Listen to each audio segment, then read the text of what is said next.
Hi friends, आपण आज breathing technique बघणार आहोत. म्हणजेच काय तर प्राणवायू आपण जो श्वास घेत आहोत तर त्याचं एक टेक्निक आहे. तर ते टेक्निक वापरून सुद्धा आपल्याला मॅनिफेस्टेशन पूर्ण करता येते. तर त्याचविषयी आपण आज ह्या व्हिडिओमध्ये बघणार आहोत. तर प्राणवायू आपल्या अंदर वास करत असतो. बाकी सर्व गोष्टी आपल्याकडे असेल किंवा नसेल तरी तेवढं मॅटर करत नाही. असेल तरी ठीक, नसेल तरी ठीक, पण आपण जो श्वास घेत आहोत, जो प्राणवायू घेत आहोत ते असणे खूप जास्त इम्पॉर्टंट आहे. तर काय इम्पॉर्टंट आहे तर तुम्हाला याचं व्हॅल्यू माहीतच असणार. कारण आपण जेव्हा श्वास घेत आहोत, प्राणवायू घेत आहोत, ऑक्सिजन घेत आहोत, आपण आत्ता आपला हा श्वास चालू आहे तर किती इम्पॉर्टंट आहे. जर हा श्वासच नसेल तर ह्या दुनियेसोबत कनेक्शन आपलं तुटून जाईल, कनेक्ट होणं बंद होऊन जाईल. आपण ह्या दुनियासोबत कनेक्ट राहू शकत नाही. ह्या दुनियामध्येच आपण राहत नाही जर आपला श्वास नसेल तर.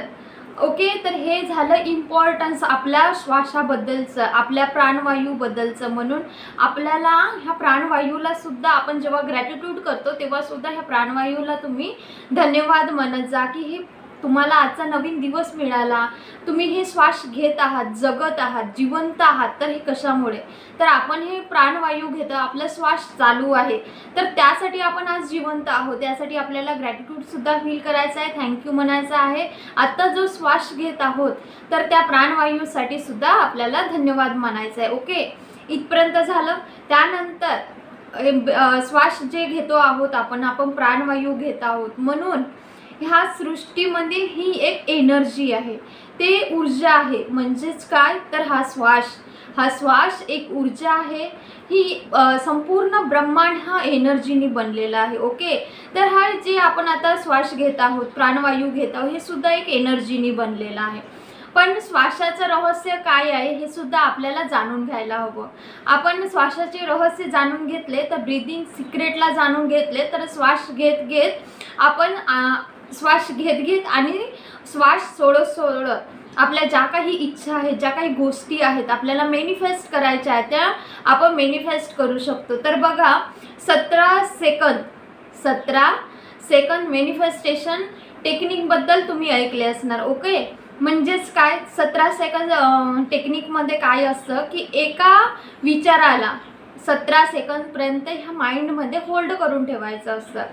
तर बघा 17 सेकंद मॅनिफेस्टेशन टेक्निकबद्दल तुम्ही ऐकले असणारच आहात. या टेक्निकमध्ये काय होते की 17 सेकंदपर्यंत कोणत्याही एका विचाराला एक विचार आपल्या माइंडमध्ये ठेवत असाल तर तो विचार आपल्या सबकॉन्शियसमध्ये जात असते, सबकॉन्शियस माइंडमध्ये फिट राहत असते. आणि ते फिट झालं की कोणतीही गोष्ट आपल्याला सबकॉन्शियसमध्ये फिट झाली की कोणती गोष्ट आपल्याला इझी होते की मॅनिफेस्ट करण्यासाठी.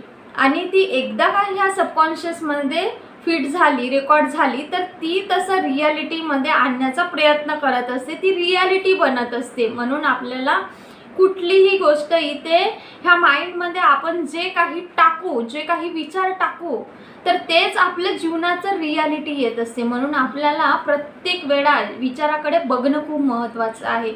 तर आपल्याला हे थॉट प्रोसेस जे आहे, आपलं विचार करण्याची जे प्रोसेस चालू आहे कंटिन्यू, निगेटिव्ह किंवा पॉझिटिव्ह, तर आपल्याला जास्तीत जास्त पॉझिटिव्हिटीकडे वळायचं आहे. आपले व्हायब्रेशन हाय ठेवायचे आहेत. आपल्याला श्वासाला ही श्वास टेक्निक कशासाठी सांगत आहे की तुम्ही जर श्वासाकडे लक्ष केंद्रित करे तर तुमचं इझिली थॉट प्रोसेस निगेटिव्हिटी निघून जाते आणि तुमचं इझी मॅनिफेस्ट करता येते, तुमचं मॅनिफेस्टेशन हे पूर्ण करता येते. ओके, श्वासाच्या मदतीने इनहेल एक्झेल. इनहेल म्हणजे काय, श्वास घेणे, एक्झेल म्हणजे सोडणे. इनहेल एक्झेल करून त्याला पूर्ण करू शकता येते. इनहेल करायचं आहे आणि एक्झेल म्हणजे श्वास घ्यायचा आहे, होल्ड करायचा आहे आणि आपल्या तोंडावाटे असं करून सोडायचं आहे. ओके, आपण प्रॅक्टिकल करून बघूया. एका शांत ठिकाणी बसायचं आहे. शांत ठिकाणी बसल्यानंतर कोणीही तुम्हाला डिस्टर्ब करणार नाही याची काळजी तुम्हालाच घ्यायची आहे. ओके, इनहेल करायचं आहे, एक्झेल करायचं. म्हणजेच काय तर श्वास आत घ्यायचा आहे लांब, हळूवार, खोलवर. त्यानंतर त्या श्वासाला होल्ड करायचं आहे आणि त्यानंतर रिलीज करायचं, म्हणजे आपला जो श्वास घेतला आहोत तो सोडायचा आहे.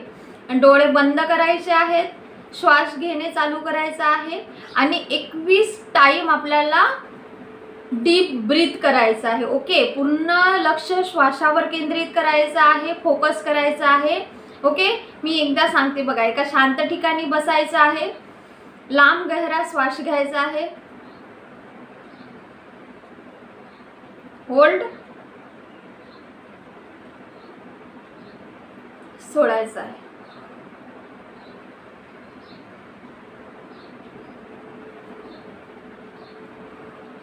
ह्या पद्धतीने आपल्याला श्वासाला डीप ब्रीथ करायचं आहे, होल्ड करायचं आहे आणि रिलीज करायचं आहे. ओके, तर हे झालं ब्रीदिंग. तर तुम्ही बघू शकता 2 ते 3 वर्षाची जी मुलं असतात ते डीप ब्रीथ करत असतात. त्यांनी झोपल्यानंतर बघा त्यांनी पूर्ण पोटापर्यंत श्वास घेत असतात आणि सोडत असतात. आपण कसं घेतो, आपण जे मोठे लोक आहोत तर ते खूप छोटा श्वास घेत असतो, म्हणजे छातीपर्यंत, आपण पोटापर्यंत श्वास घेतच नाही. ते कसं काय, आपण ड्रेस घेत असतो, चिंताग्रस्त असतो, कुठल्या तरी विचारामध्ये गुंतन करून ठेवत असतो, आपल्या माइंडला कामामध्ये त्या चिंतेमध्ये ठेवत असतो, स्ट्रेस घेत असतो. त्यामुळे आपलं ब्रीदिंग काय आहे, छोटं असं सोडतात. तर ते काय होतं की ते स्ट्रेस लेवल जास्त झालं तर ब्रीदिंगवर लक्ष नसतं आणि ब्रीद खूप छोटं करत असतं. त्यामुळे काय होतं, स्ट्रेस लेवल वाढत असतं. तर जसं आपण कुठलाही निगेटिव्ह थॉट आला आणि आपल्या श्वासावर जरी आपण लक्ष केंद्रित केलं तर आपलं निगेटिव्ह विचार हे थांबत असतात. छोटे मुलं म्हणूनच ते श्वास डीप घेतात आणि सोडतात, म्हणून ते निर्विचार असतात. कारण त्यांना परमात्म्याने ऑलरेडी ती शक्ती सगळ्यांमध्येच दिली आहे आणि त्यांना सुद्धा, छोट्या बाळांना सुद्धा दिली आहे. तर त्यांनी छोटे बालकं निर्विचारतेमध्ये असल्यामुळे ते डीप श्वास घेत असतात आणि सोडत असतात. तर तसंच सुद्धा आपल्याला सुद्धा करायचं आहे. तर डीप ब्रीथ करायचं आहे आपल्याला. 21 वेळा जमत असेल तर थोडं 11 वेळा करा. सुरुवातीला 11 टाइम करून बघा, नंतर 21 वेळा करा. पण 21 वेळा करणं ही खूप चांगली गोष्ट आहे, कारण आपल्या माइंडला तसं रिलॅक्स भेटते. ओके, आपल्या याच्यावर फोकस होतो. त्यानंतर एक लंबी गहरी श्वास घ्यायचा आहे. एक लंबा गहरा श्वास झाला, श्वासाला होल्ड करायचा आहे. नंतर एका बोटाने आपल्या आयब्रोच्या मध्ये, जिथे आपला आज्ञाचक्र असं तिथे दाबायचं आहे. आणि जेव्हा आपण हे आयब्रोच्या मध्ये, म्हणजेच ह्या भुवयांच्या मध्ये जेव्हा आज्ञाचक्र असे, त्याला आपण असं दाबतो एका बोटाने आणि श्वासाला होल्ड ठेवतो.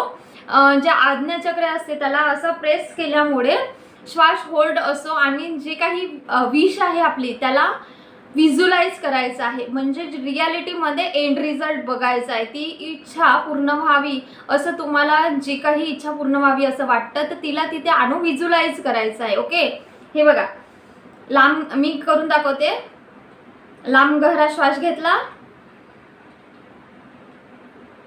श्वासाला होल्ड केला, तुमची इच्छा इथे बोटाने प्रेस करून आज्ञाचक्रावरती व्हिज्युअलाइज करायचं आहे. जसं की गव्हर्नमेंट जॉब पाहिजे आहे तर तुम्हाला कुठे जॉब लागली आहे, तुमच्या घरच्या लोकांना काय सांगत आहात, तुमचे मित्रमैत्रिणी तुम्हाला काँग्रॅच्युलेट करत आहेत, असं एंड रिझल्ट बघायचा आहे. तुम्ही ऑफिसमध्ये जात आहात, तिथे ड्युटी करत आहात, असं एंड रिझल्ट बघून व्हिज्युअलाइज करायचं आहे. ओके, त्यानंतर तिथे एंड रिझल्ट बघितल्यानंतर अफर्मेशनला सुद्धा तुम्हाला, ज्यांना व्हिज्युअलाइज जमत नाही त्यांनी अफर्मेशन तिथे बोलू शकता. फिंगर ठेवून केलं तर तिथे फोकस चांगलं इझिली होत असते. तुमचा श्वास कमीत कमी 17 सेकंडपर्यंत रोखून ठेवायचा आहे आणि तुमचं मन त्यामुळे रिलॅक्स होत असते. आज्ञाचक्रावर पण तुम्हाला ध्यान लावता येतं. इथं बोट ठेवल्यानंतर तिथं फोकस होतं, त्यामुळे तुमचं ध्यानसुद्धा ह्याच ब्रीदिंग टेक्निकमध्ये लागत असते. जेव्हा आपण असं करतो तर सरळ ह्या कनेक्शन सुप्रीम पॉवर सोबत जोडल्या जाते. युनिवर्स सोबत, गॉड सोबत, ह्या प्रकृती सोबत डायरेक्ट आपण कनेक्ट होत असतो. आणि 17 सेकंडपर्यंत ह्या माइंडमध्ये एखादा विचार, आपलं जे काही इच्छा आहे ते होल्ड करून ठेवलं तर ते डायरेक्ट सबकॉन्शियस माइंडमध्ये जाते आणि श्वासाला होल्ड करण्यासाठी तुम्हाला का सांगितलं हे सुद्धा सांगत आहे. तुम्ही सबकॉन्शियस माइंडमध्ये तुमची इच्छा गेली तर ते रिॲलिटीमध्ये येत असते. तर श्वासाला होल्ड करण्यासाठी का सांगितलं, तर श्वासाला जेव्हा आपण होल्ड करतो तर जे शरीर आहे ते स्टॉप होतं, आपलं विचार प्रोसेस थॉट प्रोसेस बंद होऊन जाते आणि आपले विचार हे संतुलनामध्ये येत असतात, थांबून जातात. विचार करण्याची प्रोसेस जी आहे ती थांबून जाते. तर जेव्हा आपण एखादा मेसेज बघितला, माइंडमध्ये पाठवायचं असणार, तर आपण काय करत असतो की एखादा विचार आपल्या माइंडमध्ये पाठवायचा असला तर आपण जेवण करताना विचार करतो की सोपं सहजरित्या पाठवू शकत असतो. तर त्याला काय होते, आपल्याला एखादा विचार पाठवायचा आहे आपल्या सबकॉन्शियसमध्ये, तर आपण जेवण हे मन लावून करत असतो. तर आपण जेव्हा एक एक घास घेतो तर ते आपण जेव्हा घास खात असतो तर तेव्हा ते आपण आपल्या याच्यावर माइंडमध्ये तो थॉट टाकायचा आहे आणि त्याच्यावर विचार करायचा आहे, जेणेकरून आपल्याला जी इच्छा पूर्ण करायची आहे त्याची अफर्मेशन बोलायची आहे. त्यामुळे सुद्धा तसं सुद्धा तुम्हाला मॅनिफेस्ट करता येते आणि ह्या पद्धतीने सुद्धा तुम्हाला विचार सहजतेने पाठवता येते आणि तुम्हाला मॅनिफेस्टेशन सुद्धा पूर्ण करता येतात. आणि मोस्ट इम्पॉर्टंट म्हणजे मेडिटेशन करायचं आहे. मेडिटेशन करणे चालू केलं की आपलं थॉट प्रोसेस बंद होते, आपल्या ब्रीदिंगवर फोकस होतो आणि आपलं ब्रीदिंगवर लक्ष केंद्रित झालं की आपलं मॅनिफेस्टेशन सुद्धा पूर्ण व्हायला मदत होते. मेडिटेशन करण्याने काय होतं, मेडिटेशन एक टॉनिक आहे जे पूर्ण दिवसभरामध्ये रिचार्ज करून ठेवतं. जसं आपण आपल्या मोबाईलला फोनला सकाळला बॅटरीला चार्ज करतो आणि ते चार्ज झालेला मोबाईल आपण दिवसभर यूज करतो, तर त्याच पद्धतीने आपण जर पहाटेला मेडिटेशन केलं तर आपल्याला मेडिटेशन केल्यानंतर दिवसभर चांगलं स्फूर्ती येते आणि आपण हॅपी मूडमध्ये, आपला हॅपी हार्मोन्स रिलीज होतात आणि आपण हॅपी मूडमध्ये असतो. आपण हॅपी असलो की आपण अलाइनमेंटमध्ये असतो, अलाइनमेंटमध्ये असलो की युनिवर्ससोबत कनेक्ट राहतो आणि कनेक्ट राहिलो की आपले मॅनिफेस्टेशन हे पूर्ण होतात. तर म्हणून आपल्याला मेडिटेशन सुद्धा करायचं आहे. त्यानंतर दिवसभर पूर्ण आपण शांतीमध्ये काढत असतो, हॅपी मूड राहते, हाय व्हायब्रेशनमध्ये आपण राहतो मेडिटेशन केल्याने. त्यामुळे सुद्धा आपल्यासोबत सर्व काही छान होत असतं आणि आपल्या जे काही इच्छा आहे त्यासुद्धा पूर्ण होत असतात. तर ही ब्रीदिंग टेक्निक तुम्हाला एक 4-7-8 ही सुद्धा ब्रीदिंग टेक्निक आहे, ती खूप इम्पॉर्टंट आहे. त्याचे खूप छान असे रिझल्ट आहेत. तर ते कसे करायचे, 4 महिन्यापर्यंत श्वास घ्यायचा आणि 4च्या नंतर 5, 6, 7 पर्यंत होल्ड करायचा आणि 8ला रिलीज करायचं. कसं बघा, 1, 2, 3, 4 असं मनात काउंट करायचं आणि 4 महिन्यापर्यंत श्वास घेतला, 5, 6, 7 पर्यंत छातीमध्ये होल्ड करायचा आहे, 8ला रिलीज. ह्या पद्धतीने सुद्धा तुम्ही ब्रीदिंग टेक्निक करू शकता. याचे खूप मोस्टली फायदे आहेत. तर तुम्ही ही ब्रीदिंग टेक्निक वापरून सुद्धा तुमचे मॅनिफेस्टेशन हे पूर्ण करायचं. हा व्हिडिओ आवडल्यास या व्हिडिओला लाईक, शेअर आणि सबस्क्राईब करा. Thank you so much.